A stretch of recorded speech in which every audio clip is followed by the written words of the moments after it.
I need it. Get control here again.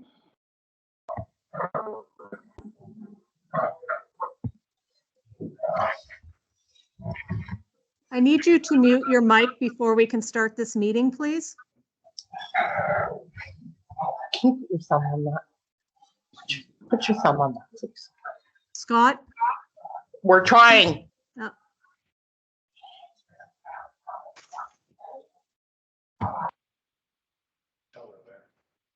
Got it.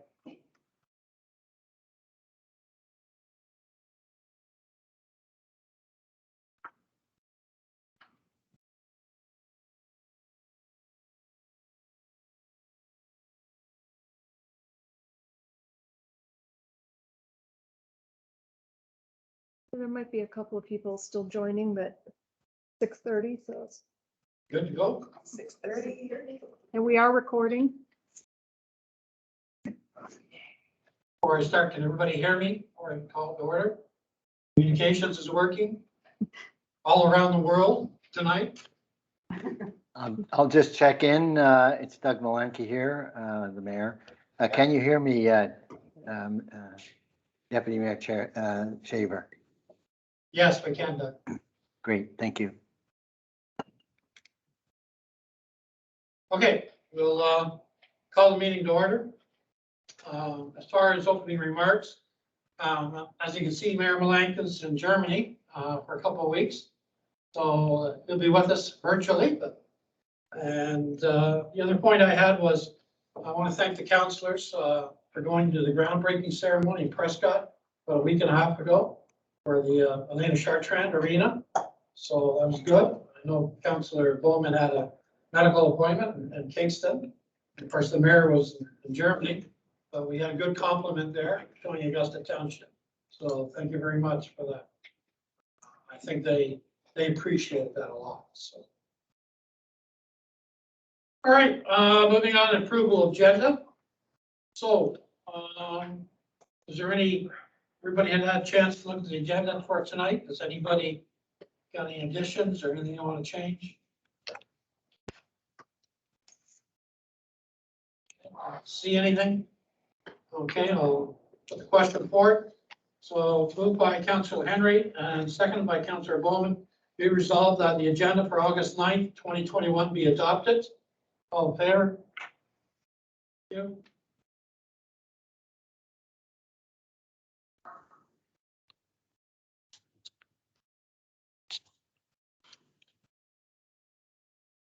You also have attached to your agenda is the approval as the minutes from the last meeting. So is there any changes or any additions to that? You've all had a chance to read it. It was sent to you. Read the question. Moved by Councilor Bowman, second by Councilor Henry. Be resolved that the council approved the minutes on July 12, 21 council meeting as distributed to all members. Favor? Carried.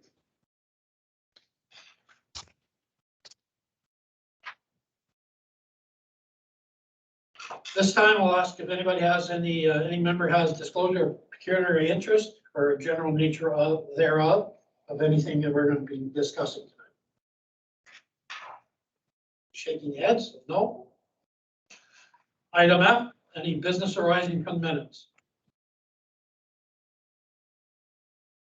Okay, good.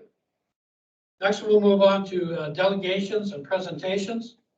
And tonight we have actually two delegations on the same topic, and we have a presentation also. So before we move on to the delegations, I'd like to remind council the importance of our communication process, particularly when it involves immediate concerns from residents. In the last 10 days, we've had a fast developing issue come forward from residents. Just during the time our mayor, our CAO, and our planner were all on vacation. In this certain case, other than the information provided with their agenda package, councilors are not fully informed of all information concerning the next two delegations. It's very important that all councilors are given the same information at the same time in order to make sound decisions or to ask relevant questions, especially for voting on approval or non-approval of a site plan control or other township business. Therefore, I'm directing the clerk give access to over the 60 emails received by the mayor to each council. Furthermore, at this time, I would like to mention to all that our council members will know very little information about any business up to the point until an application for the business or company is submitted to the township. We may have up to 40 businesses a year approach our planning department and CAO for a pre-consultation. However, these discussions and information given are confidential or binded by a non-disclosure agreement, only to the CAO and the planner. Now, with all that being said, we'll have the first delegation proceed. I'd like to remind the presenters to please stay within the 5 minutes allotted and allow 5 minutes of questions from council members. So I believe the first one is, I believe there was a change, and it's Mr. Wilcox. Okay, thank you. By all means, if you want to stand up and use the lectern, or you can sit there, or it doesn't matter. Sitting, if that's okay. Okay, yeah. So, fire away, Mr. Wilcox. Well, thank you very much for allowing me to come speak to council. I'm Dave Wilcox. I'm new to Augusta. Been here just over a year and a half with my family. It's a beautiful area. I'm a chemical engineer. I am a plant manager of a Fortune 500 company. I've been relocated several times internationally. And I've had the unique experience of living or working directly across from an anaerobic digester that's being proposed for 1336 County Road 2. I have a bit of a unique perspective because I've worked directly across from them for 6 years in South London.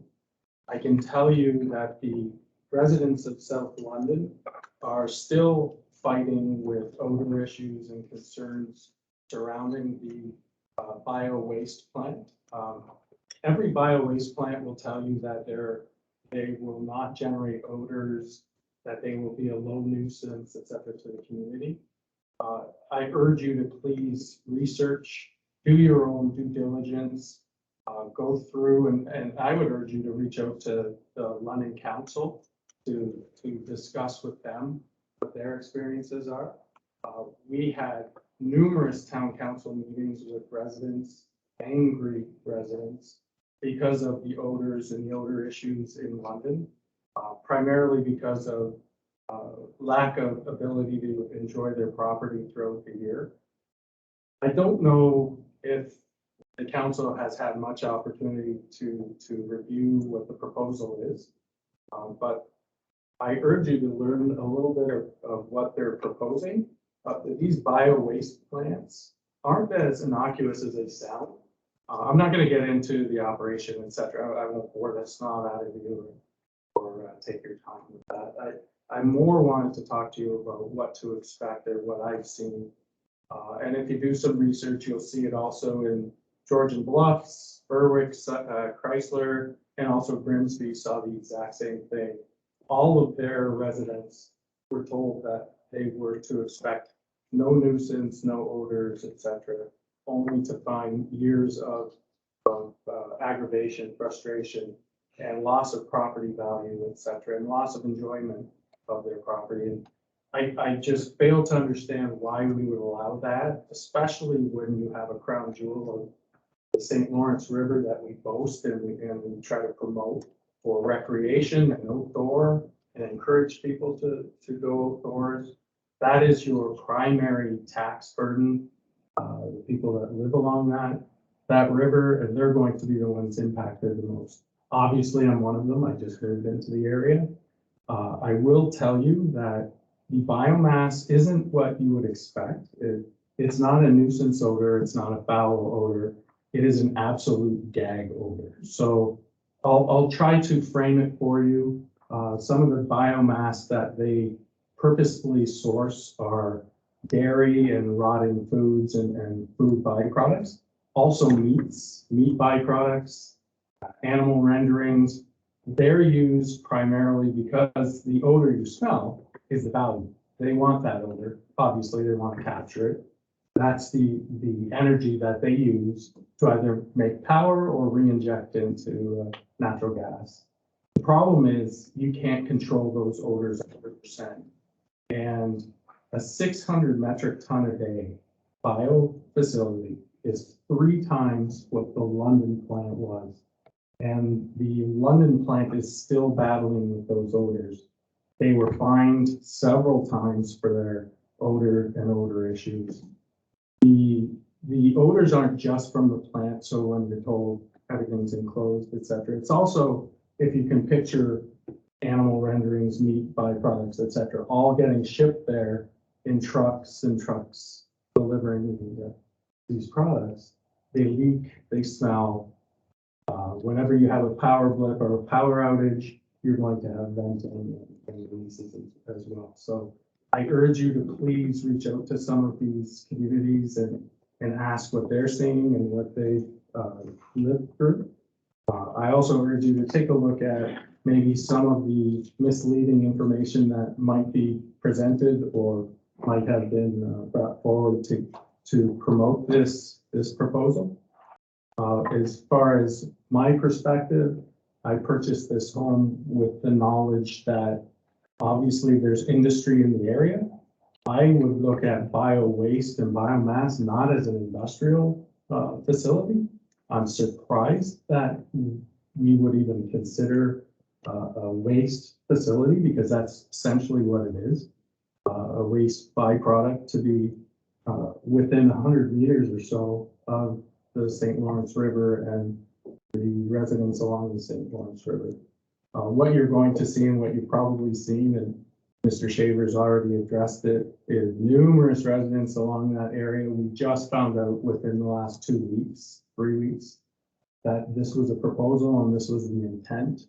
I think the residents are angry because the viewpoint is this has been somewhat flying under the radar and has been progressing without proper and adequate due diligence and proper and adequate view of what to expect. And does this really fit with the Township of Augusta's strategy long term, especially wanting to encourage that outdoor and recreational use? So I think what you're seeing is that frustration level, the frustration level of a lot of your residents that pay fairly hefty taxes for the privilege of being on that river are also a little frustrated because they see their investment and their future investment dropping.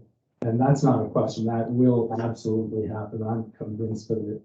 Whether it's odors like the London plant or slightly less, it comes down to what is your risk profile? What are you willing to, it's any business decision, right? What are you willing to risk for what reward? And I think the residents are a little bit frustrated because we feel that you're risking our investment and our retirement with a small reward of a plant being put right adjacent to the river. Okay, thank you, Mr. Wilcox. I'm just gonna open it up to questions now from council, including the mayor. So, any questions, Mr. Wilcox?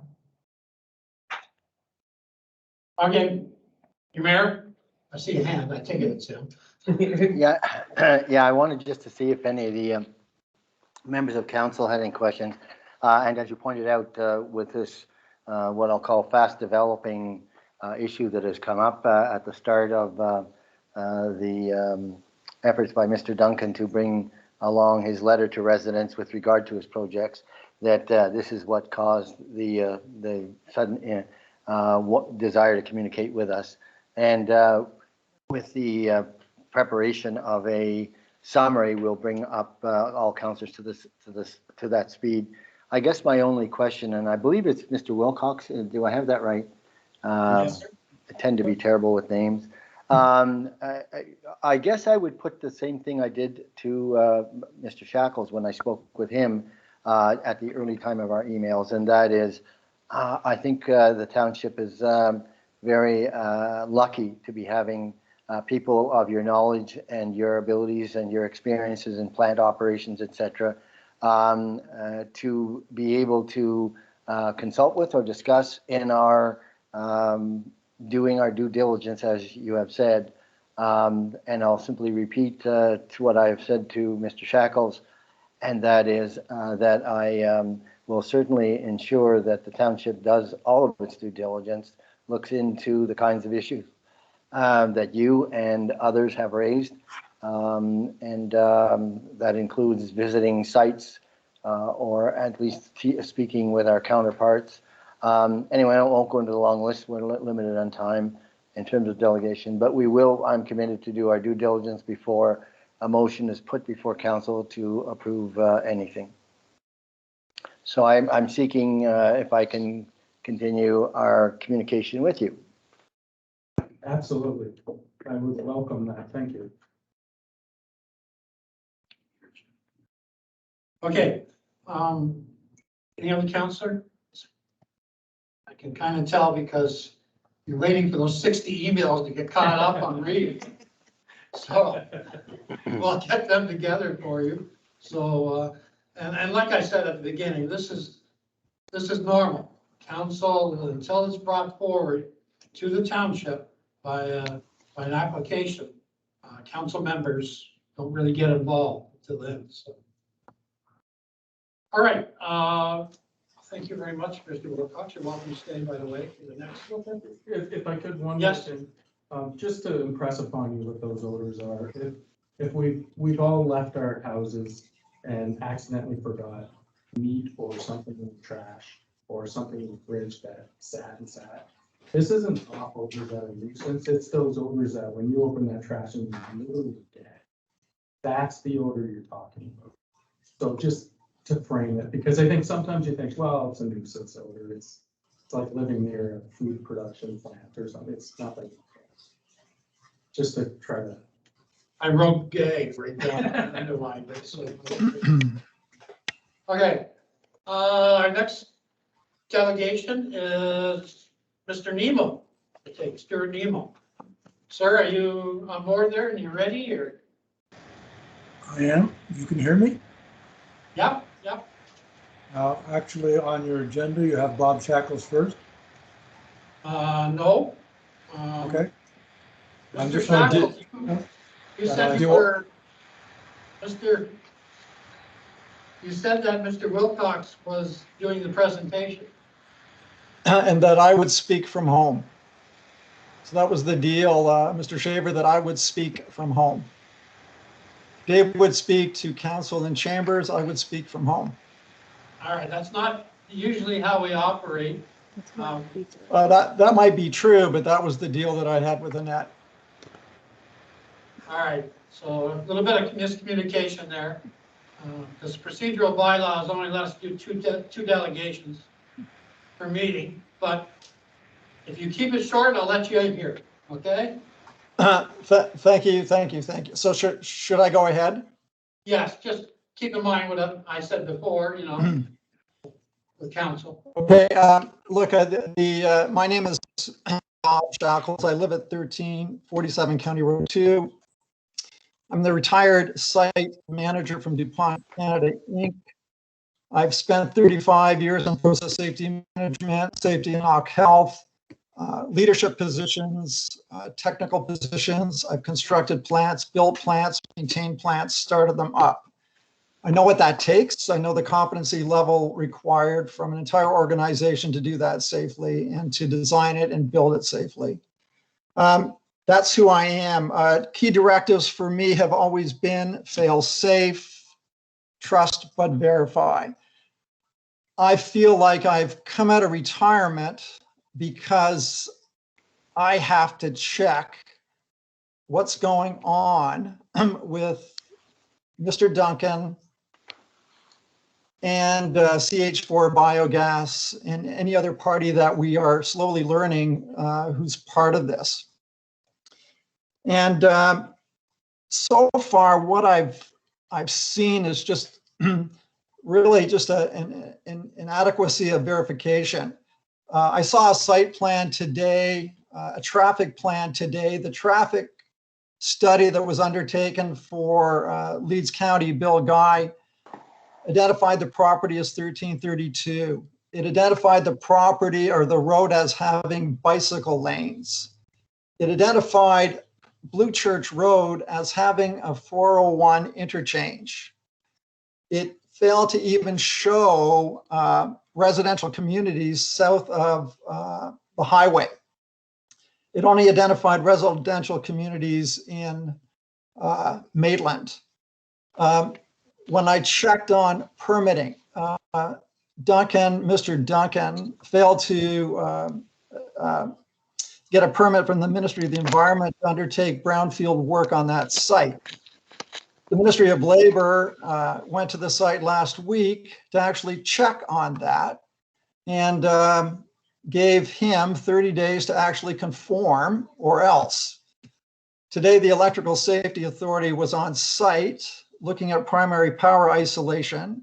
All of these things are significant indications of somebody or a company that really needs verification and check. I looked at the site plan, my first opportunity to see the site plan. I think about Rob Bowman. There is no access for firefighting. There is no perimeter space. Things are brought right up to the fence line. When I look at large containers of liquid wastes, there is no diking. There is no protection of groundwater. That could be a function of the drawing and the lack of information on that drawing. But I see condensate wells. And the more and more I get close and into this design, I'm seeing real issues. Issues that the township and those in charge of protecting us need to work on it, see it, check it before it even goes any further. The Praxair sign that's out front, I notified the Praxair Corporation yesterday that that sign has been misleading this community since 2018 when Duncan bought the property. I have a real issue with that one in particular, and I felt it very important that Praxair know that a company that could be facing real issues in this community is hiding behind their corporate name and their signage. So my role in what I did with DuPont was essential. Quantitative over qualitative analysis, the verification of standards, and that came with competent people doing the work, competent people doing the checks. Mr. Nemo is going to talk to, he's got a couple of questions on the on permitting and questions on record keeping. And Mr. Shaver, you answered my question on the records. So I won't get into that. And my time is up unless people have questions of me. All right. Thank you, Mr. Shackles. You evidently have seen a lot more than what we have, and we haven't seen anything until the application is brought forward. So that's where we sit, and legally, that's how it's done. So as you can see, as I stated before, it's. Can I just ask one question before I'm finished? Given that, is there a significant period of time of due diligence following the submission of the site approval process? Yes, 30 days. And during that 30 days, the township will be undertaking a significant due diligence audits with competent engineering, competent safety resources involved? Yes. Well, okay. But, and in fact, I had a summary. I'm going to read it right now before we go on to Mr. Nemo, because it might clarify a few things. And I'll just say that. I'd like to remind everyone that this township has a process to follow that works quite well. The township will do their due diligence when the application is received. Until then, the onus is on the owner of the business to follow provincial mandated regulation approvals which will certainly consist of an environmental compliance certificate that will state what they can produce at their site with possible conditions or not. Once handed to the municipality, we will be responsible for assessing the project for any negative impacts on the community or residents that were identified in the MOE report. The township's longstanding due diligence practice includes zoning confirmation, public meetings involving residents to hear their concerns and suggestions, and doing a comprehensive, valid research on the proposed business. So that was kind of my summary. I was going to say after Mr. Nemo, but I decided to read it there because it may clarify things. So Okay, so, our feet don't hit the ground until we get that application. okay, thank you, Mr. Shaver, and thank you, Doug, for all those, all the communications so far. Okay, Mr. Nemo. Good evening. My name is Stuart Nimmel, and I'm speaking to you as a concerned individual. I do not represent any formal group, but I assure you there are a number of township residents who share my concerns. I'm 77 years old. I spent more than half of my life as a resident, property owner, and taxpayer in this township. And this is the second occasion in those years where I and other township residents have had major concerns regarding waste disposal. May I remind you of the ENSCO fiasco in 1988. Every member of the then existing township council was voted out of office in the subsequent election, and the issue was then resolved by the new council to the satisfaction of township residents.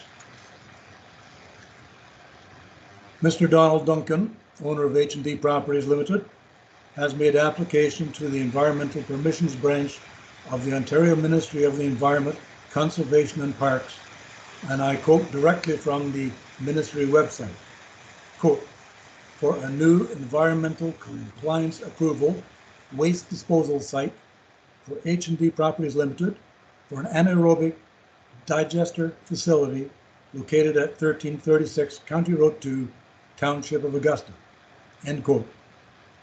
Now, in case you didn't quite catch that, Mr. Duncan applied for a new waste disposal site located at 1336 County Road 2. There may be associated accessory activities with that, but the application states clearly that it is for a new waste disposal site. My first question to Township Council is, does the proposed waste disposal facility agree with or contravene the Township of Augusta zoning bylaw?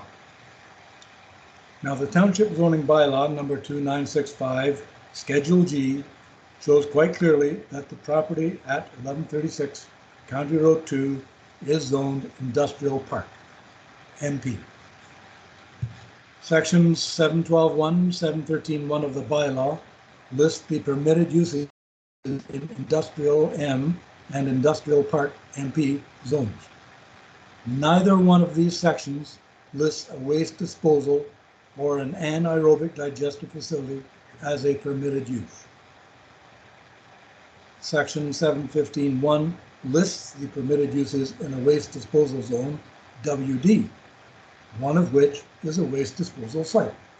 This is the exactly identical term used in H&D Properties application to the ministry. Furthermore, section 715.3 of the zoning bylaw states in additional provision 2 that, I quote, waste to energy facilities shall be permitted subject to any required provincial permit or authorization, end quote. An anaerobic digester is a waste to energy facility. Thus, it is permitted to be used in a waste disposal zone WD. It is not a permitted use in an industrial zone M or MP. There are, to my knowledge, 2 waste disposal zones in the township where H&D Properties could be permitted to install an anaerobic digester facility. 1136 County Road 2 is not one of them. To allow a WD site to be located immediately adjacent to an RW zone, that's residential waterfront, is absolutely incredulous. We believe that a zoning variance would be required to permit an anaerobic digester on 1136 County Road 2, and at a minimum, the due process required by law has certainly not been followed yet. Now, there is a possibility that a township official may have already endorsed a proposal for 1336 County Road 2 in the mistaken belief that the only requirement is a site plan control application. My second question to Township Council is in the form of a request. Will the Township Council please investigate what has occurred in the way of written and or verbal endorsement by any township officials of the proposed waste disposal site at 1136 County Road 2. There is an absolute myriad of issues and concern with Donald Duncan's proposal, a few of which Mr. Wilcox and Mr. Shackles have raised. You, as the Township Council, have the power and the ability to alleviate those concerns by enforcing the township's zoning bylaw as it stands. That's why in my presentation, I have concentrated on just the one issue of zoning. My third and final question to Township Council: does the Augusta Township Council intend to abide by and enforce its zoning bylaw with regard to waste disposal sites? I thank you for your consideration of those questions. Thank you, Mr. Nemo. I'm sure our planner and CEO has jotted down those questions. Again, at this time, it's not council's prerogative to answer the questions, and hopefully I stated why, because, you know, until we get that application, you know, then we look at the zoning and everything else. Now, I know there's a lot of feeling that people would look at it now. That's not our process. It hasn't been our process, and it will, you know, we find the best way. We went through similar things with Aqua World too. So we're always following our long-standing practice, and it seems to work well. So anyway, I do thank you. I'm just going to put it forward to council if there's any questions for Mr. Nemo. Mayor Malenka?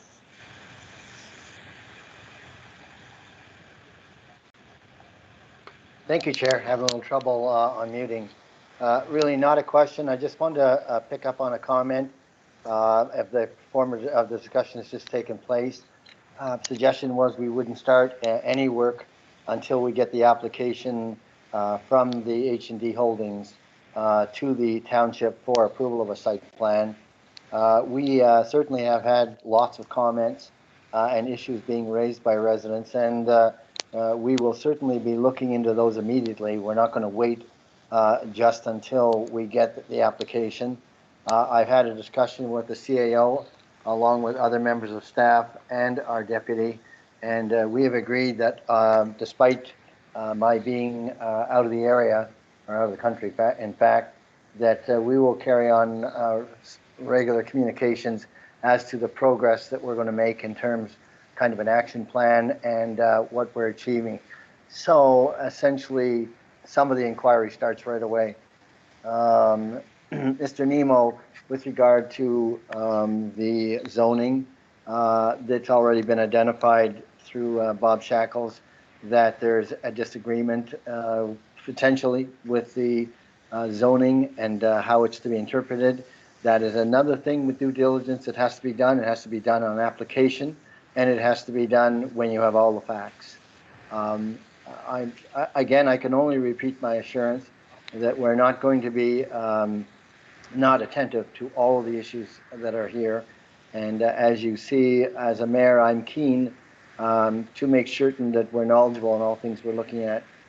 We have been, since I've been elected, it has been on the idea of trying to bring industry back to the area. This whole region over the decades has suffered the loss of industry and essentially the decrease in prosperity in the area.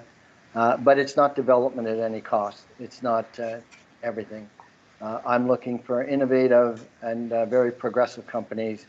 Mr. Duncan is reputed to have said to residents that he will not be producing odors, and we will be pressing with the province and in our own due diligence to ensure that the elimination or mitigation is done. Short of that, as I'm saying, we will ensure that council is well informed before a motion is brought to council. You covered off quite a bit and asked quite a few questions. I'm not sure all of the questions can be answered tonight because they involve a lot of the activities of staff who we rely on for the technical information. So they're noted, and I will be reviewing them as time goes on over the days and weeks with the CAO as we get to them.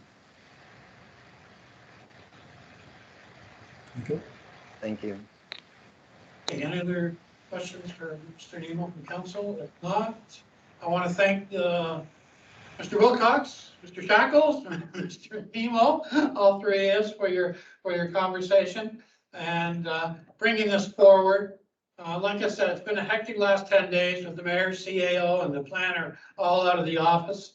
And the 1,000 other things they have to do.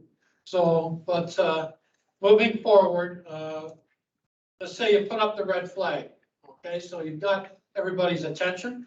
So we'll carry on with that. All right, thank you. I'm going to go on to Thank you. Bye-bye. Thank you. carry on with the presentation from Kim Bennett, with reference to impact, and will give us an update. Kim, I see you there. So I'm here. Thanks for having me, everybody. welcome to Augusta Township Council meeting. I'm going to present my screen there. Can you let me know that everybody can see that okay?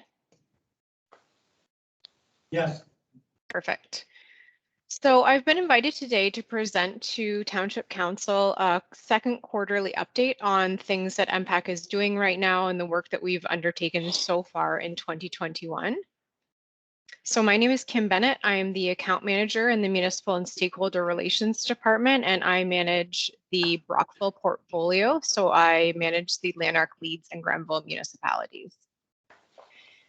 So a big question on everybody's mind right now has been the province-wide assessment update. So monitoring the market and assessing newly built and renovated properties are things that we're doing every day to keep our property data current. We also periodically update every single property assessment in Ontario based on the same legislated valuation date, and we call that an assessment update. So the next province-wide assessment update was supposed to occur in 2020, and then the pandemic hit. So the assessment update is when we determine what every single property in Ontario could have reasonably sold for in its state and condition at a particular point in time. The most recent assessment update, the valuation date was January 1st, 2016, and property taxes were to be based on that valuation date for the 2017 to 2020 tax years. The provincial government dictates when MPAC conducts our province-wide assessment updates, and they set the valuation date for that next cycle. Like I said, we were scheduled to conduct an update in 2020 that would have taken effect for the tax year in 2021, but that was postponed due to the COVID-19 pandemic. Then, as part of the Ontario government's 2021 spring budget, the Minister of Finance announced that the decision would be to further postpone the province-wide property assessment update due once again to the pandemic. In turn, this means that property values continue to be based on the market as of January 1st, 2016 for both the 2021 and the 2022 taxation years. So a big question of councils and of residents has been, what is MPAC doing while we're in this state of waiting? We're waiting for the government to give us direction on when the next valuation date will be and when the next assessment cycle will be. Our focus at MPAC remains unchanged. We're still doing the work that we would do every other year that would be a non-assessment update year. So we're still capturing new assessment. We're still processing our vacancy tax applications and our request for reconsiderations. We're completing appeals. We're responding to our property owner inquiries and our municipal inquiries. And we're maintaining and updating our property data as soon as we get the data from both property owners and municipalities. some ongoing initiatives that we're working towards. So this gives you a bit of a capture of, in 2020, we captured $117.1 million in new assessment for the United Counties of Leeds and Granville. So that really shows that during that pandemic, while we were locked down, while we were not able to conduct inspections, we still captured our assessment. We still hit our targets that we needed to capture. To date, we're at about 33.5 million in the United Counties of Leeds and Granville and just shy of 1 million for the Township of Augusta. A little bit of background information in our role in the building permit process. So as you know, municipalities rely on MPAC to take their building permits and building plans and turn them into assessment dollars. So municipalities then tax their property owners based on those assessments. The sooner that we can deliver assessments to municipalities, the sooner municipalities can realize that revenue. Ideally, every month, MPAC receives a list of permits from every municipality in Ontario, and that's part of our service level agreement with MPAC and our Ontario municipalities. Municipalities have the dependency to get that data to us so that we can then have it in our system to know when to go out to properties for assessments.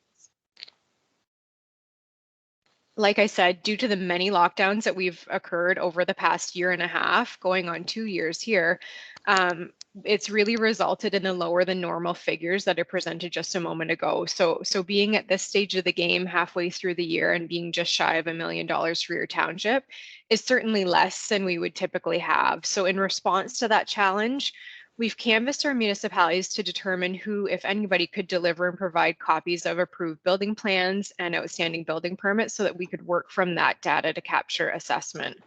So that's a big part of what we've done in the first half of this year, is where municipalities could provide us with building plans. We've been using those to do our assessments. Provincially, we have more than 225 municipalities sharing digital plans through Worksite, which is a portal that our municipalities use through Municipal Connect. We see evidence of that new assessment captured more effectively and more efficiently in areas where we receive those digital plans. Many municipalities aren't able to share digital plans right now, and I'll get into that in my next slides. So they're making good use of our curbside pickup program, or we go into the municipal offices to view those plans rather.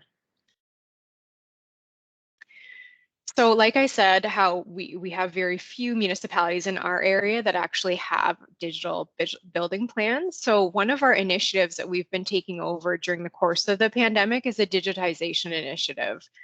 So there's a current initiative that's a Building Permit Standardization Initiative, and that's with One Ontario.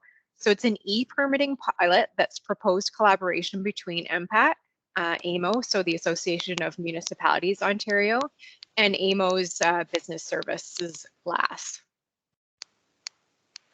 And this slide really shows how that would help and the outcomes and new opportunities that would have for all different stakes of the wheel here. So for municipalities, the e-permit solution would prove for greater efficiencies, faster approvals, and realizing of new revenues.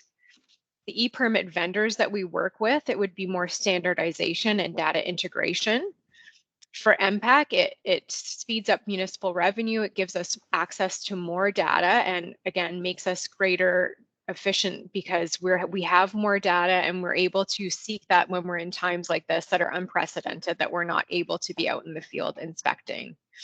And collaboration amongst all of the above. So it's really standardizing that data collection. So we don't have some municipalities that have access to provide us with a lot of information and other municipalities that are still the old paper copies of those permits.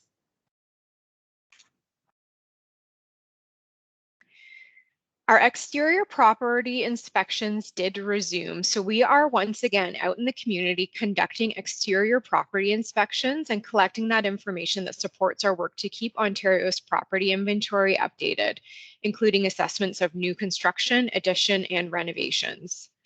We resumed exterior property inspections across Ontario when the province entered step 1 of Ontario's roadmap to reopen on June 11th, 2021.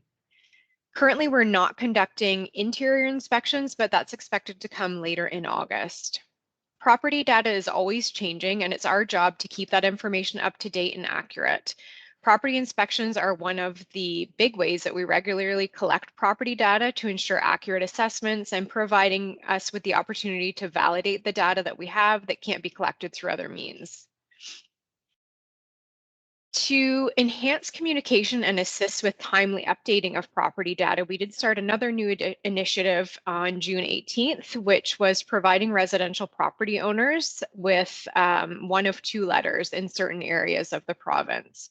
So it was a pilot project that is a letter asking them to call our customer contact center to verify their property details by phone. The letter will be sent to residential property owners that have an active building permit that may not require an on-site inspection. Or they would receive a letter indicating that we would be in their community within the next 8 weeks conducting exterior inspections of the properties. All letters include a QR, which is a quick response code, and a URL, so a website that property owners could use to learn more about property inspections and how we use that data at MPAC. Letters have been mailed out every 2 weeks throughout the summer, and then we're going to review that in the fall to see if it's been an effective means of collecting data. Another ongoing initiative was our 2021 Property Income and Expense Return campaign. So that campaign was launched on May 14th and ran right through to July 16th. This is where we collect financial and operating expense information. That's where we collect financial and operating expense information from various income producing properties to support our analysis of market changes and accurate property assessments in that industry.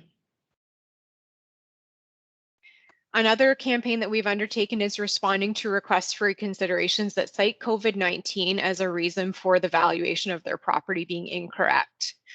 So like I said at the beginning of the presentation, property values right now for the 2021 and coincidentally the 2022 taxation years continue to be based on the legislative valuation date of January 1st, 2016. So when we receive a request for reconsideration, we consider the concerns that have been outlined in the request for reconsideration, property information that we have on file. We look at the assessed values and or sales information for comparable properties in that area. And those sales would be of similar property types in the area at that valuation date of January 1st, 2016. So any influence that the COVID-19 pandemic may have had on property values, either positively or negatively, wouldn't have been in effect at that valuation date of January 1st, 2016. Another thing that we continue to do is responding to municipal tax applications, so Section 357 applications. So in a situation where a building has been damaged by fire, demolition, or otherwise rendering it substantially unusable, a property owner may file an application with their municipality to cancel, reduce, or refund their property taxes. Some call that a Section 357 or a municipal tax application. Municipal property owners must follow the process that's been set out by their municipality because it is a municipal application. For a property tax adjustment, either the municipal council or the assessment review board, if the municipality has delegated such authority, then assesses that application and determines whether to cancel, reduce, or refund those property taxes. MPAC is not a party to those municipal tax applications, but we do review the data and provide the values to the municipality to make those decisions. So our role in that process really is to provide factual information to the municipality to aid the municipality in assisting with that decision-making ability in determining whether a tax refund, cancellation, or reduction is warranted.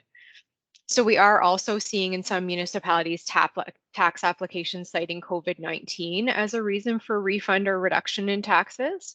And we do review those applications provided by municipalities, whether any information exists demonstrating that there was physical damage to the building during that period of time. But where we have no record of any physical damage to the building, we provide the current value assessment. We provide the current value assessment to the municipality, and then it's at the municipality's discretion as to how they are processing those applications. Another thing that has been introduced during the pandemic is the small business initiative. So as background, the 2020 budget, Ontario's action plan to protect, support, and recover, introduced property tax and assessment initiatives to support businesses' competitiveness as the province recovers from the COVID-19 pandemic. The action plan provides municipal flexibility to target tax relief for small businesses by creating a new optional property subclass for small business properties for 2021 and subsequent tax years. The province's intent of a small business property subclass was to allow municipalities to target tax relief by reducing property taxes to eligible small business properties. While the regulations for those small business properties haven't been released, we've been working with municipalities, and MPAC has indicated that municipalities will be given the flexibility to determine their own definition of small business based on their own policy goals. We're collaborating with a diverse group of municipalities, Ministry of Finance, OMTRA, and AMO to develop a white paper on different approaches to for municipalities to implement this small business property subclass. The planned white paper will identify differing policy drivers, data points for each policy approach, and contextualize for different size municipalities. The group will collaborate on sharing the white paper with municipal peers in the province, and that is to occur later this summer. And there is my contact information there. So if any councillor after the presentation thinks of a question that they may not have for me today, my contact information is up there, or you could contact me through Annette. If there are any property owners who are on the line that have questions about how their property is assessed or property assessment in general, our customer contact center line is there at the bottom, and they are open 8 till 5, Monday to Friday. Are there any questions for me? Is any questions from the, start with the councillors? Do you have any questions?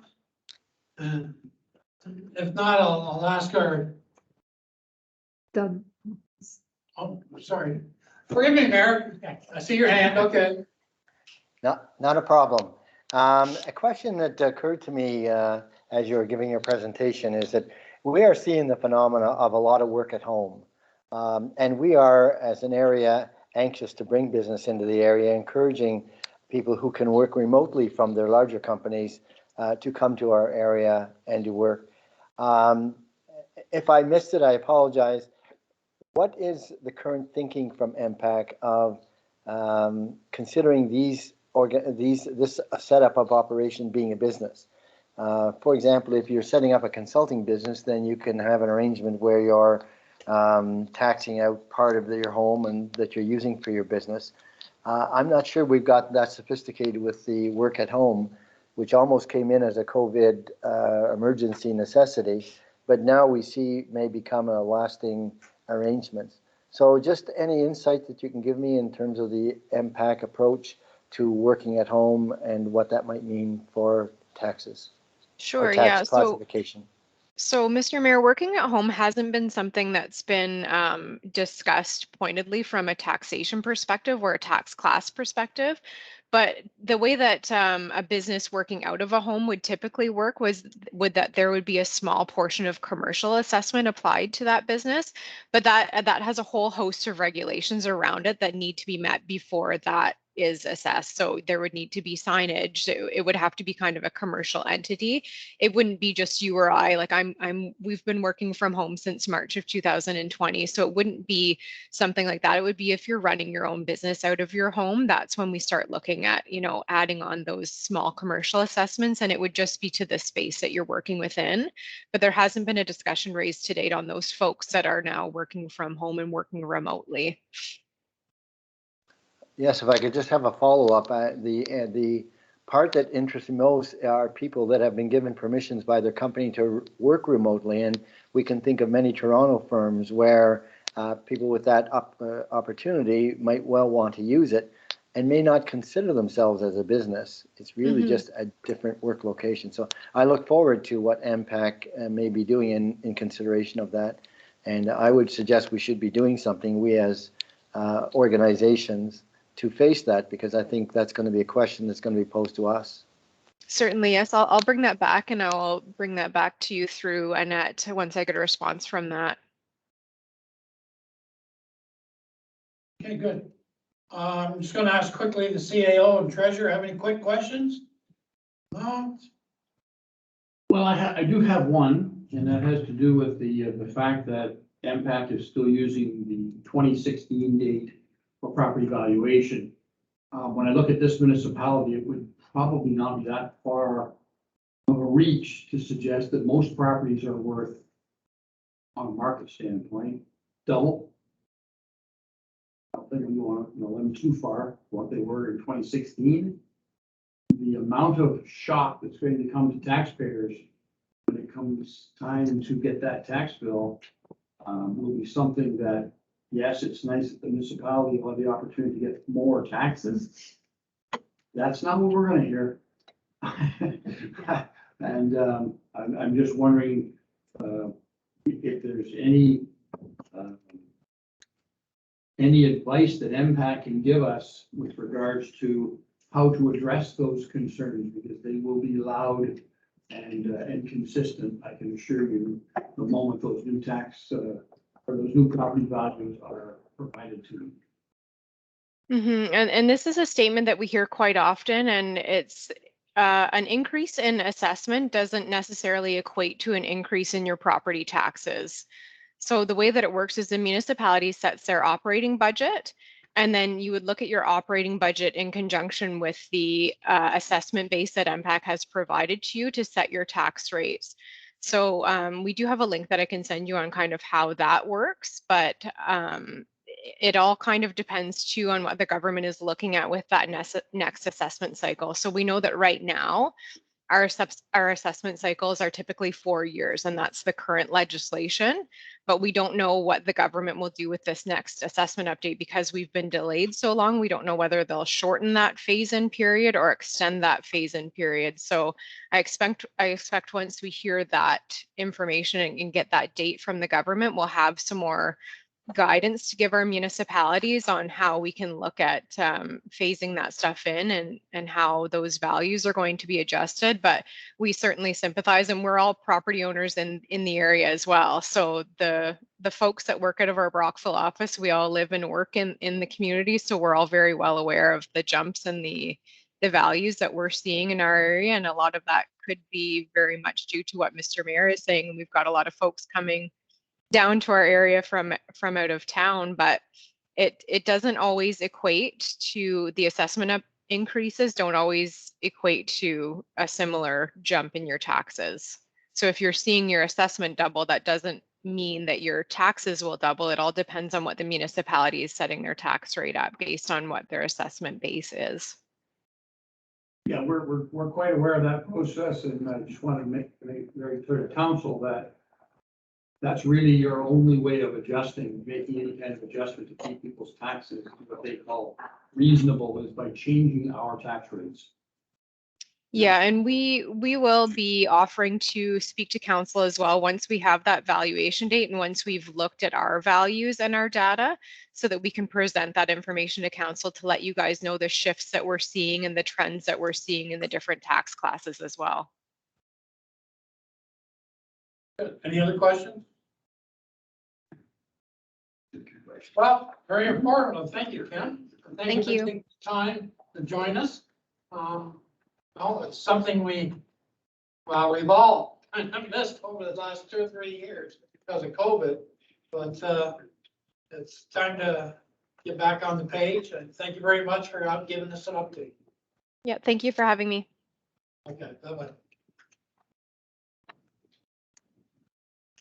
All right, let's move on to item G, where we have item H for correspondence petition.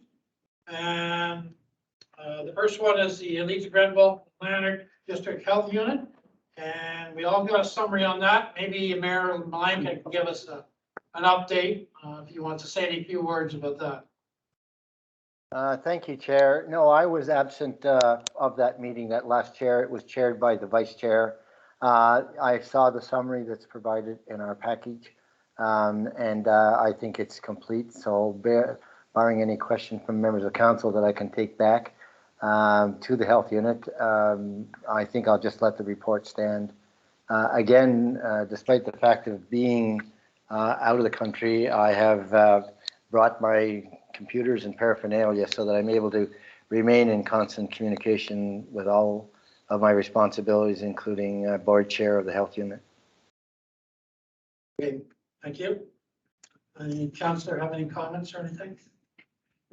Okay, next we have, Sorry, I think I do, and I don't know if, I think it's here. So I've made it to the Augusta market a few times. There's been lots of concerns with why it's mandatory to be wearing masks outside right now. The health unit regulations, is that what we're going by? Does anyone know how that works? Who would I look at? I'm looking at you, but I don't know if that's you. They're making it mandatory. I don't think it is mandatory outside in groups of 100 or less. Is it mandatory? You know, I will check. I'm almost 100% sure it is. If you can't stay 2 meters away. Yeah. that's my understanding too. Okay. So And most places are saying, so most places aren't using it as mandatory. It's a recommended thing. So I've been there a few times, just my people coming to me being there. There's a lot of elderly people coming. There's a lot of people sitting outside for hours at the market. And it's not saying it's not a good thing, but really concerned with if we should be making it mandatory or if it should be recommended for people who would like to do it. Because Brockville Market, everyone is coming and telling us there is no mask. You do not have to wear a mask. Other markets that people go to in Ottawa and other areas, and I haven't been there. This is just what they're coming and telling and have discussed, that it's not mandatory. So I'm just curious. I'd just like to maybe confirm for all those people and all the people that are at the market and the customers coming, if Well, we're following the health unit guideline for it mandatory or not. as far as I know, looking back, I don't have the regulation with me. I will absolutely 100% verify tomorrow. Okay. And I'll also, because if it's in the regulation that says if you can't maintain 2 meters, then it's not a recommendation anymore, right? It's a Ontario reg. Yeah. But I'll also email the health unit to verify what they're capable of. Well, like that. Yeah, just because also my other thing is there's a lot of sports that have got back, and we all know I have a lot of kids in 1,000 sports because we were quit for so long and it's crazy. There's no mask mandatory on any of these sports that my kids play. Outside, inside going into the rinks, there still will be, but any outside sports, and they're in dugouts, they're on soccer fields, they're on benches, they're on swimming pool. I'm just wondering, because If I may, some of the regulations, really aren't. I'm just one quick example. Right. One quick example. Everybody's going by the 100 outside, 25 inside. right, That's not how it is. Okay. For example, for our recreation halls, it is, it's either 50 or I think 75% of the fire code occupant load, or 2 meters for every person, whichever's less. they just can't make it simple, right? Just for example, there's a recreation hall in this area that I just recently, they're not very happy because I said they were allowed, I think it was 36 people. Okay. But they said, well, it says, no, it's 12 people, sorry, well, it says 25. And I'm like, however, 25 doesn't account for that 2 meters, right? It's more than what 2 meters is. But then weddings are different. They're allowed a different number, so it is quite confusing, but Okay, that's all yeah, because they keep coming and asking me, and like I said it's just, I think what we've been given from the health unit, and they're questioning it, and then I was trying to look it up, but I don't have a clue. Most of it's not from the health unit, most of it's directed from the government. I'll check. Okay. Thank you. Thank you. Thank you, Chief. Thanks, Councilor Campbell. Okay, next is we have a petition. Next item is a petition for speed limit reduction, and I believe it's on DeYoung Road. And the petition is basically by the 19 residents that live there. My recollection is it's a very straight road. It was just paved by correct me if I'm wrong, paved by our public works this summer. Being done. Being done. It'll be finished, it should be completed tomorrow for paving, and then obviously we have driveways to tie in. Okay. The paved portion of the gravel portion of the road will be taking cars full speed to the gravel. So is there any discussion on on DeYoung Road?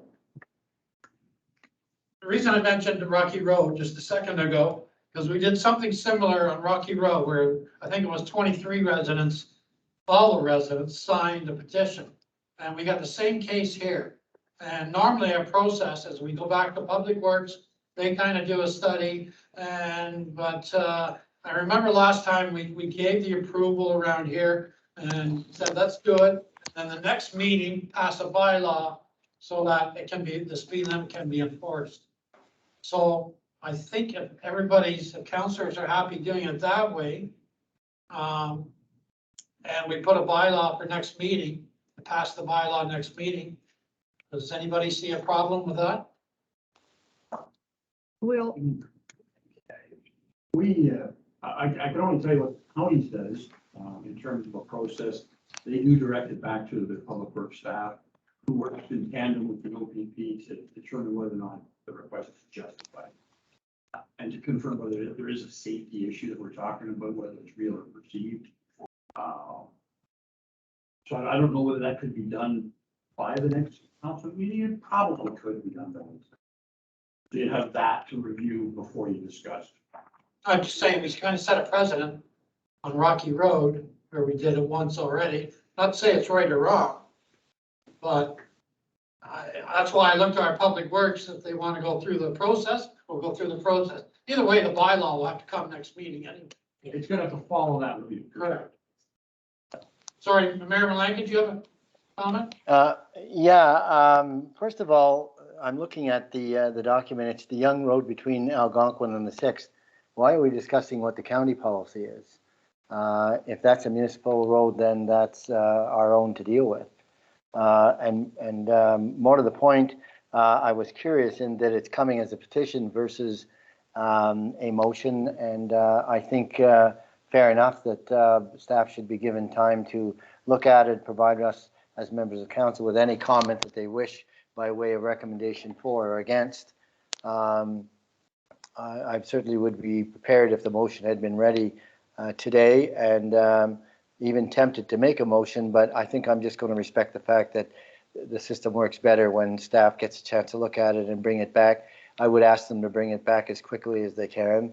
I don't think there's a lot involved with this that will change things. And with that, I'm thinking, for example, our CAO has talked about the policy at the counties for speed limit, speed changes. And we don't have our own policy. And really, so it's a matter of looking at these petitions with our knowledge of approximately where the location is and the characteristics of the road and of the houses, and the gut sense of councillors, whether they feel comfortable with that this is the right thing to do by passing the motion. I will tell you that in my several election runs, one of the greatest concerns that are expressed to me in those times are the speed limits on our road.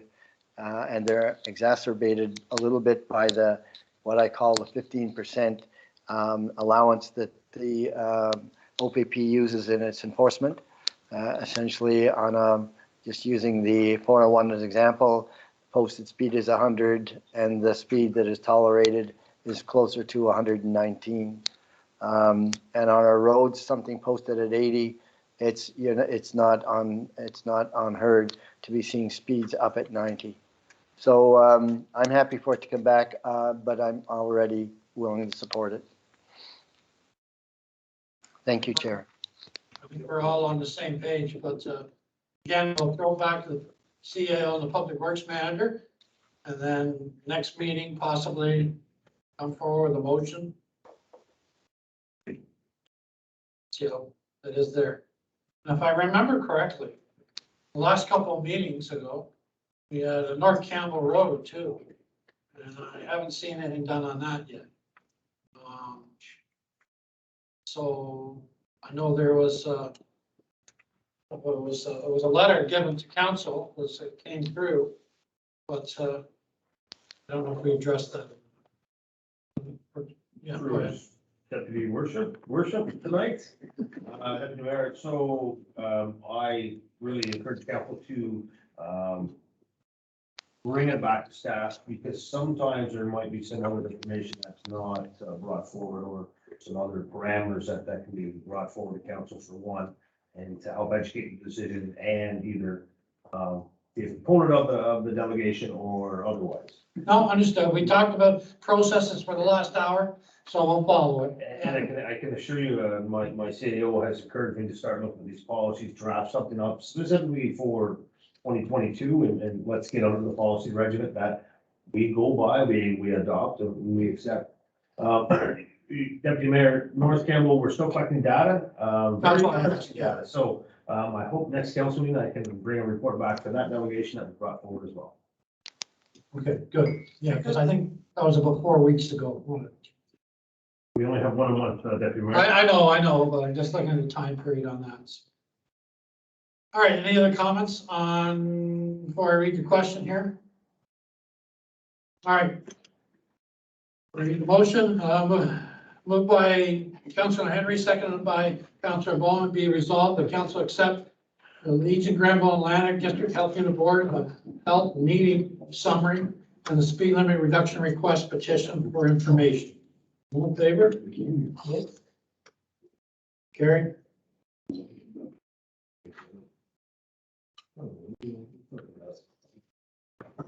Okay, we'll move into the committee of the whole. So I'll read the motion. Moved by Councilor Bowman, seconded by Councilor Henry. Be it resolved, the council resolve itself in the committee of the whole meeting. All in favor? Carried.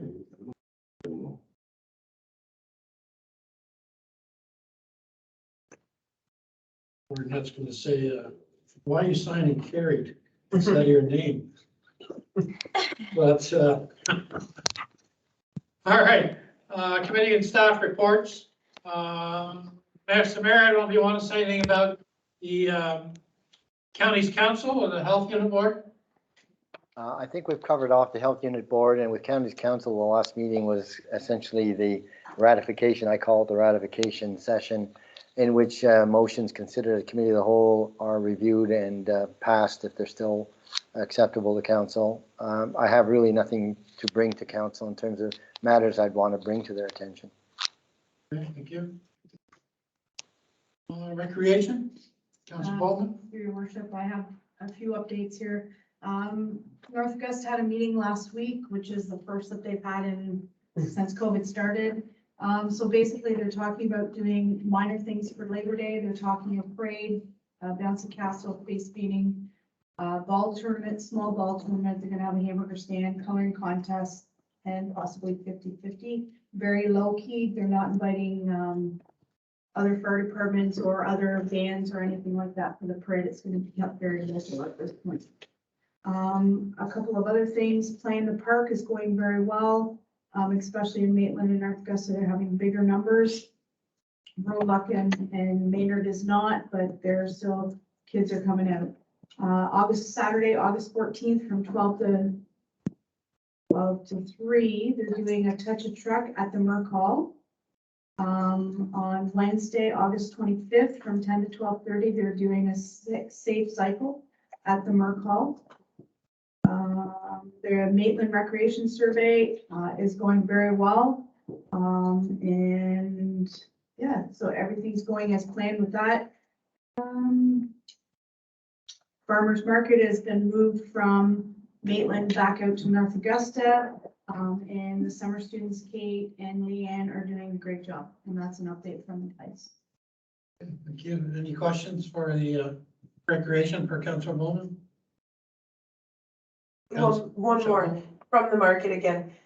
And I know that they've changed it to the North Augusta area. Some of them are just wondering, and I said I would pass it along after being there and speaking with them about the location. Some of them are worried that people are missing it. They've had people say they have drove past, not really noticing it. Wondering about being able to have it at the other side of the field, being set up along there, just so people driving by would actually see them, or at the soccer field. I don't know all the logistics. I don't know. I just asked that I would pass it along just for consideration of some of their concerns. I'll pass that on to them. Thank you very much. Good, thank you. Councilor Bowman, anything on the library board? They're having a yard and plant sale September 11th at the library. a date and time hasn't been set yet, but that's the email, the latest email I got. Thank you. Thanks. Any comments, questions? Okay, well, Economic Development Tourism Committee, we've had no meetings, so. ARAC Committee, no meetings. CC Committee, no meetings. And our MEC, we had one short meeting, basically just to kind of update things, but nothing really changed out of that, so. Okay, Administration of Finance. We have the Personnel Report 2021-065 RFP Compensation and Jobs Description Review. And everybody got their copy on that. Is there any questions or comments? Does the CAO want to speak on that at all, or fairly straightforward? Fairly straightforward. It comes right out of the service delivery review of the recommendation, and just cutting those recommendations off one by one. Good. Any questions, comments? Okay, not, I'll read the question. Moved by Councillor Henry, seconded by Councillor Chapel, it be resolved the council directs staff to issue a request for a proposal to undertake compensation and job description review. All in favor? Carried.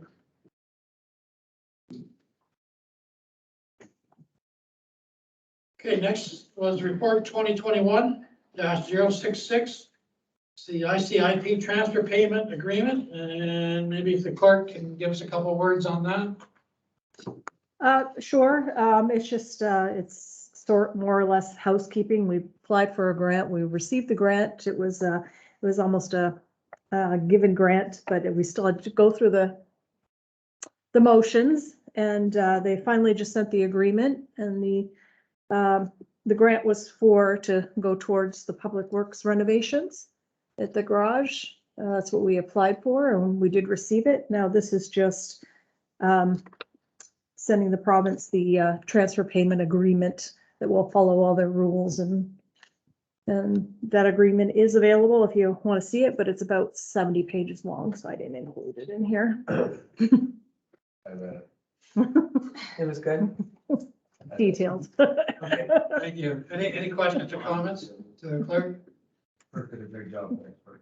And Yes, thank you. If not, I'll read the question. Moved by Councillor Chapman, seconded by Councillor Henry. Be resolved that council authorize the deputy mayor and clerk to enter into an agreement with Her Majesty the Queen for a transfer payment agreement to participate in Investing in Canada infrastructure program. And that council adopt bylaw 3531-2021. All in favor? Gary?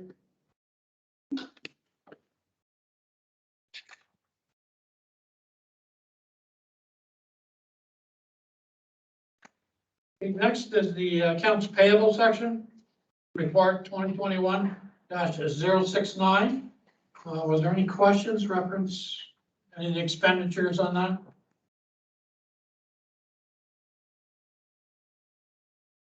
Okay, see nothing. Go ahead. Proceed with the motion. Moved by Councillor Henry, seconded by Councillor Chapel. Be resolved that council receive, review, and approve the payment of the accounts payable invoices paid on checks number 26450 to 26517 and online payments through to August 4, 2021 in the amount of $542,176. All in favor? Gary?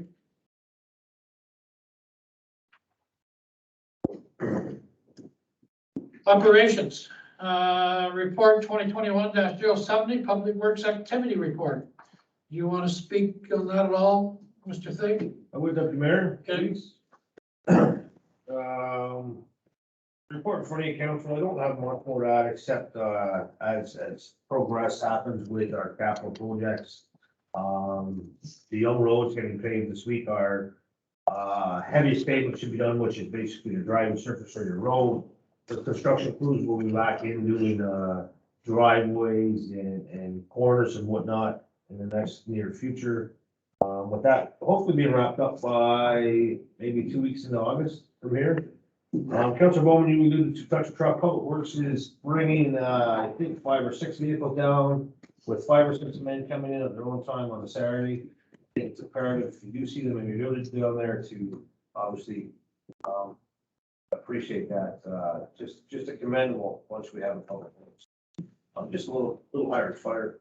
Down in Cedar Park, everybody's aware of the, I see Councilor Bowman nodding her head. So Council, everybody's aware of the ash tree, that's the ash tree borer, bug, beetle. It's here, it's not going anywhere. You're not gonna save ash trees. I don't mean to be sarcastic. We've taken down already 3.5 days to Cedar Park, 45 ash trees alone. So I thank you, Council, again, for at the start of this budget, giving us that dangerous tree reserve, or that big dangerous tree, allotted amount. We're using it. It's for the safety of everybody, including the residents, us. So forward, we see lots of ash coming down. It's not because we want it. We really don't. The county, I didn't add it in here. The county, Brian Brown and myself, and we've been really driving the counties to start looking at beautifying their area, especially within our township. I can assure you the counties are perplexed, I think is the better word, of why are we having to do that? Well, this is our township. This is Augusta. If your roads are going to run through here, they're going to match the quality of our road. So I kind of say that with a smirk, but I can assure you when I have CIO Brown behind me pushing me to push the counties, we're catching a lot of vibes, or a lot of people are looking at Augusta for what we're doing. And again, council, looking for representation back to you guys. So thank you so much. Keep up the comments, the communications. That's all I have. Thank you. Thank you, Mr. Fay. Any other comments, questions, Public Works? Okay, I'll read the question. Moved by Councillor Chapel, second by Councillor Henry. Be resolved that council receive the Public Works activity report as prepared by the Public Works Manager dated August 9th for information. All in favor? Carried.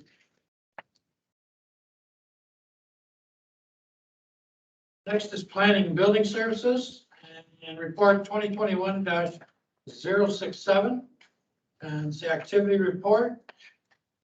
And there's some good numbers in there, if I remember correctly reading it. So is there any comments or questions on that?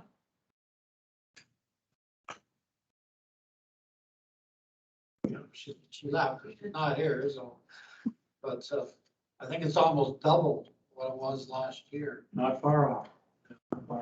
Pretty close, so we've been busy, that's for sure. Mr. Morrison? Just for your worship, I wanted to add that it is 75% higher than this time last year, and last year was a great year. Back to the impact presentation earlier, about $7 million in work here, maybe 4 million of it is single family dwellings, which go straight to the assessment bottom line.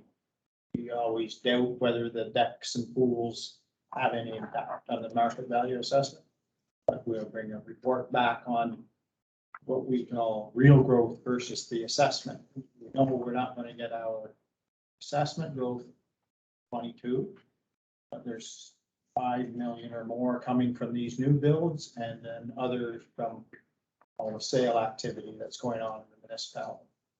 That's all great news from the revenue side. Yes, it is good news. Anything else? Any other questions, comments? Okay, thank you. We'll read the question.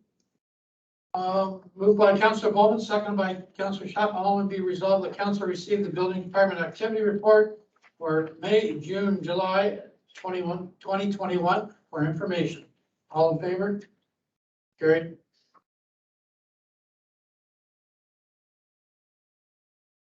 Next is the fire protective services. We can probably skip over that. Report 2021/068 fire activity report. So, Keith, do you have anything to say about the report? I do, your worship. I'll keep it short and sweet because I know that's what you like it. Our call volume is basically the same as last year. One thing you'll notice a little bit different is there's a couple line items in there with Edwardsburg Cardinal. We got to do an agreement with Edwardsburg Cardinal for us to cover northeast corner because they can get there faster than we can. We still respond. So we've gone to 9 calls for tankers for them. They've come back with 6. So it's pretty even. Training, because of COVID, we basically had to cancel everything, but it's starting back up again. And fire prevention, we've basically done mostly online, Facebook, stuff like that, but it's been really successful. We've done a few competitions with kids and given them pizza parties when they've won and stuff like that, so it's been really good. The only other thing I'd like to mention is, it's not in the report, but council approved $25,000 for us in our budget for capital to do some renovations at Station 2, so we can meet the Ministry of Labor Firefighters Cancer Prevention Checklist that we put out. So we're trying to meet it as best we can. So that $25,000, I've worked a lot with Maynard Vanderbilt. I know you guys know Maynard from North Augusta. He's worked for Chevron for probably 30 years. Crazy $93 a Vicky. So we've done a lot of work. We've got some quotes, and we feel that we've been using a lot of our own labor with Maynard leading it. That's, he's the licensed person there, as well as getting a few other contractors. One being an electrician who used to be on the fire department is going to do all the work for no labor and items like that. We feel we can get this done for about $16,000 to $17,000. We could still go through the building permit process and stuff like that. I just want to make council aware of that. I've been in contact with CAO Brown, and he's approved me to go ahead with that and save a little bit there. So just want to make council aware. Good. Any questions, comments for Chief?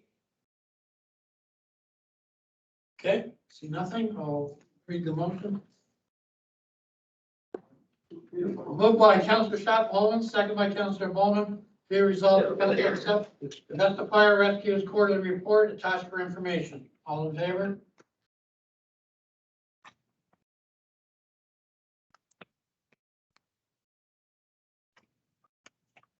Okay, this time we'll return to the regular meeting of council. A motion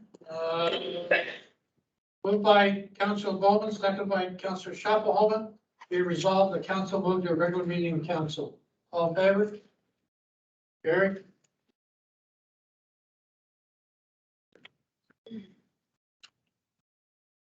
So, no unfinished business. Do we have anything? No unfinished business? See nothing? Notice of motions, speed limit reduction to the United Counties, Leeds and Grenville. So this was an earlier petition.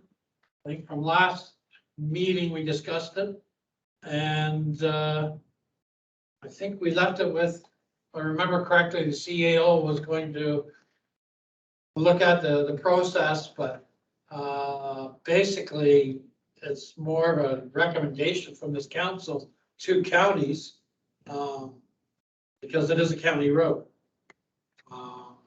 Is there any comments? Anything you want to add, CAO? I know the mayor's got it. I'll let the mayor go first.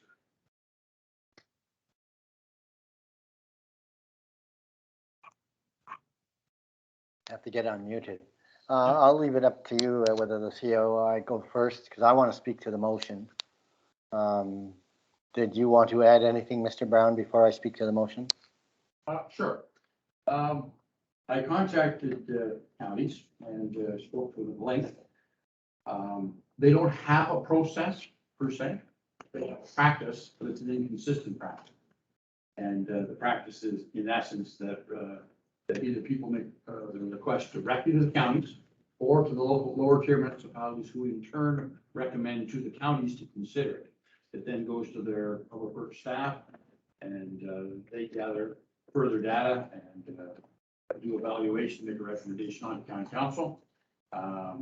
Their director of public works has advised that he's in the process of putting a process together to propose to county council, because the inconsistency of having several processes in the past has led to some inconsistent decisions from one municipality. That's all. So with that, what is your recommendation to us then to make our recommendation to the counties or to hold off and wait or to go Make the recommendation. make the recommendation? Yeah. And I'd like to speak to that because the CAO is quite correct that there is not a policy, at least a formal one, and the at counties for looking at speed reductions, which have been increasing over time by many of the municipalities. And there's a number of reasons that are behind this, which I won't get into, but without a policy, there's definitely a practice, and a practice that I, as mayor and member of that council, will be encouraging counties to respect that each of the municipalities should be able to make a recommendation that would bring in local issues or local importance, all just into the mix of things being considered when a vote is being taken. And so I'm looking for improvement, but I'm not unhappy with the process that's used so far. In my time as elected, it's a system that's worked quite well. I'm not certainly hearing any complaints from members of council. In fact, there is increasingly interest in the roads as being part of active transportation, active recreation. And the minute that you start looking at that, then you have to start looking at speed limits on roads. In terms of this motion, right from the day that I got elected, I was involved in South Granville Chamber of Commerce in a subcommittee that recognized the extreme importance of County Road 2 as a tourism asset in the area, and not only bringing in cyclists from the waterfront trail exercise, but just generally adds to the beauty of the whole area. It is a message that I brought to County's Council when I became elected as a mayor, in that dollars had to be spent in the Augusta stretch of County Road 2 because it was not up to scratch in terms of a shoulder in which to ensure that cyclists using the County Road 2 as a tourism asset would be comfortable and as safe as they should be without a shoulder. With the advent of a brand new manager, a brand new manager of Public Works, Rick Kester, and we know that the new CAO is Ray Kellery. We've already had a discussion with Mr. Kester, who shares our enthusiasm for the importance of County Road 2 as a tourism asset. And generally, we have had some discussions with regard to the benefits of speed reduction, the benefits of cleaning up vegetation along the lane, and just a whole in general of saying, how can we work with the counties to move on this and to take advantage of, which is perhaps one of the more beautiful parts of the Parkway, and that or of County Road 2, and that is the proximity, the near or close proximity of the water to the actual highway. It's something to behold, and people often comment on it, on that feature. And so when the applications have been coming into the township for reductions along County Road 2, this represents essentially a stretch that has been missed. And I think it's consistent with the others, and I think the rationale for moving forward with this is consistent. Our residents are asking for it in significant numbers, and again, it will be something that improves not only a tourism asset for Augusta, but also for the counties, and something that I will be supporting at counties when it goes forward.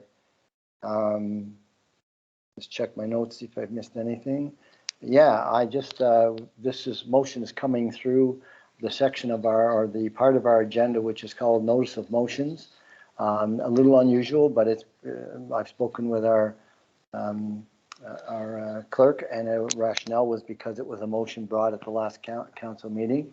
I'm going to be issuing my own notice of motion, and that is that I will be proposing at our next meeting that we consider naming the portion of County Road 2 along Augusta to something like the Augusta Waterfront Parkway, to show the distinction of the area that is made up of Augusta, but also to reflect to the people and to the counties the fact that we're regarding this high level this roadway as a high asset, tourism asset, and that that should assist more people in recognizing it as such.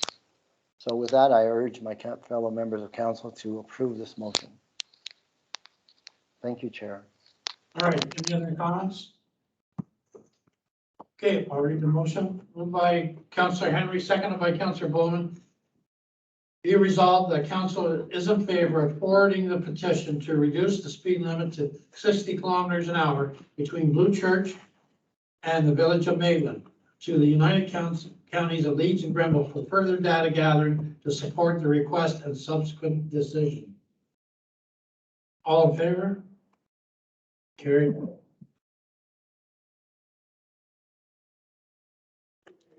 Okay, moving on. Oops. Okay, To the bylaws. To the chair, if I can. I'm sorry, I didn't see the screen.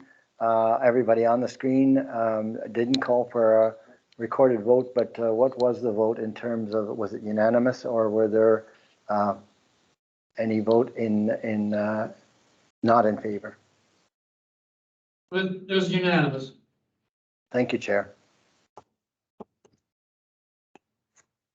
Okay, bylaw section, right? So we have the bylaw 3531-2021 ICIP agreement. And I'll just go ahead and read it. It's moved by Councillor Bowman, second by Councillor Chapman. Be resolved that bylaw number 3531-2021 being a bylaw to authorize the execution of an agreement with Her Majesty the Queen in right of Ontario as represented by the Minister of Infrastructure and be read the first time, second time, and a third time, and be enacted as read. All in favor? Carried.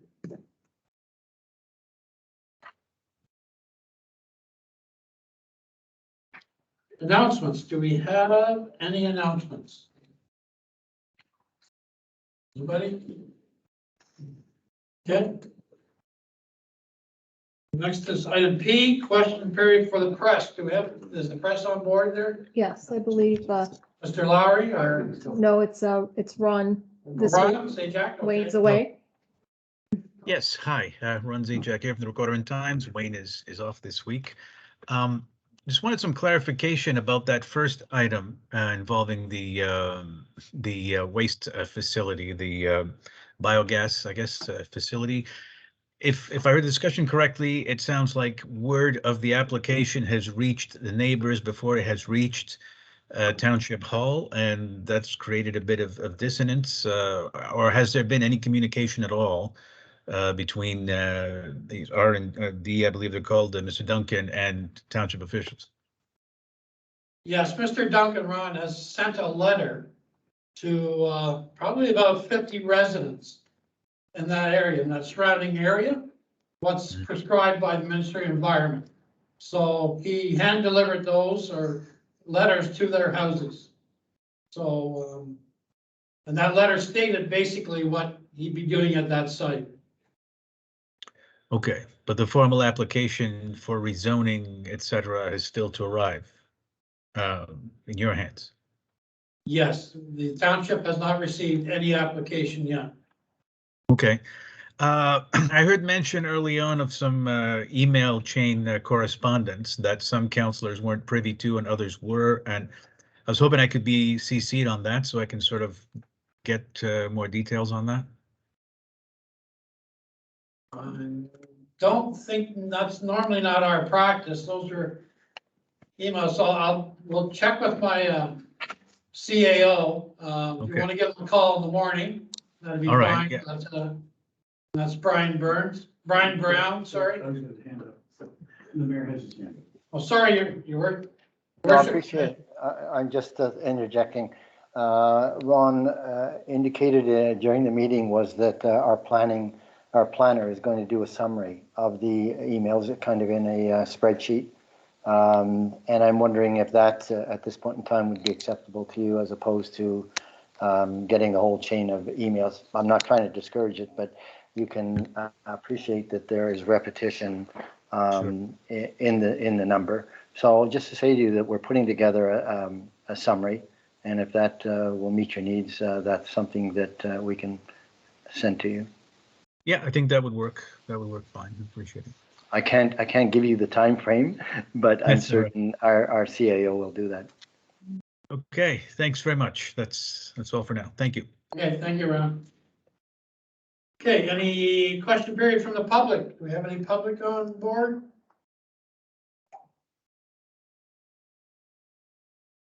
There are a few, but mostly I they, hear crickets, that's Yeah. all I hear, so. Okay, we'll move on.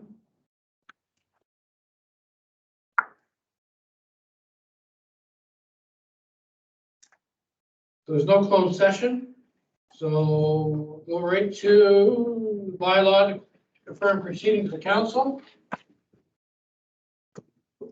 So moved by Councillor Chapel-Holman, seconded by Councillor Bowman, be it resolved that bylaw number 3532-2021 confirm the proceedings of council of the Township of Augusta at its meeting held on August 9, 2021. Be read the first time, second time, third time, and be enacted as read. All in favor? Carried.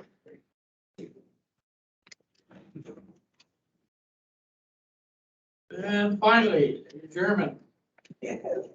Moved by Councillor Bowman, seconded by Councillor Chapel-Holman, be resolved that this council do now adjourn at 8:15 or 3 o'clock in the morning, whatever it is over there. September 13, 21 at 6. Next meeting will be at September 2:10 in the 2021 at 6:30 p.m. or to call the mayor subject to need. 2:10 in Germany. German, all in favor? Thank you. Carried. This one here.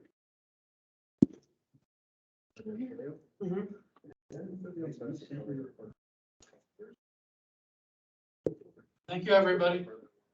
Thank you. Thank you, Mayor. Good night. Thanks. Gute Nacht.